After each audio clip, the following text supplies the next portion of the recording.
ഒരു ഹിറ്റായിട്ടുള്ള പഴയ song remake ചെയ്ത് പുതിയ സിനിമയിൽ കൊണ്ടുവന്ന് വീണ്ടും ഹിറ്റാക്കുന്ന ഒരു സാധാരണ സംഭവമാണ്. അങ്ങനെ വന്നിട്ടുള്ള 3 പാട്ടുകളാണ് ഈ വീഡിയോ ഭാഗത്ത് നോക്കാൻ പോകുന്നത്. 1985 പുറത്തിറങ്ങിയിട്ടുള്ള നിറക്കൂട്ടിലെ ഈ സോങ്,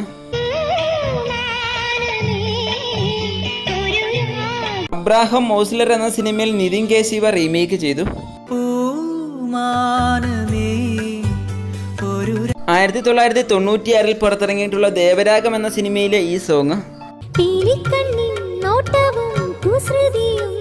2024 പുറത്തിറങ്ങിയിട്ടുള്ള പ്രേമലു എന്ന സിനിമയിൽ റീമേക്ക് ചെയ്ത